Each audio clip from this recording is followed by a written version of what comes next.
be. Itan ka na pala. Ano na naman to? Di ba wala na tayong pera? Diyos ko naman, be. Wala na nga tayong makain. May parcel ka na naman. Sayang kasi. Sale kasi ngayon kaya nag-order ako. Tsaka nag-order ako ng sapatos mo. Nakita ko kasi luma na yung sapatos mo eh. Mura lang naman yan. Mura. 3,000 yung binayaran ko dito. Sasabihin mo, mura. Akala ko pa naman matutuwa ka kasi may bago kang sapatos. Matutuwa.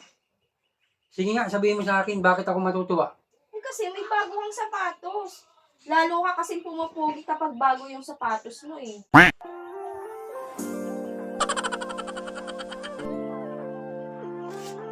Tortang nga to. Oo nga, mas pogi ka kapag bago ang sapatos mo. Talaga? Oo. Hindi na nga. Hindi na ako galit sa'yo. Love you. Love you too. Tara na, sukatin na natin yung sapatos mo. Sige.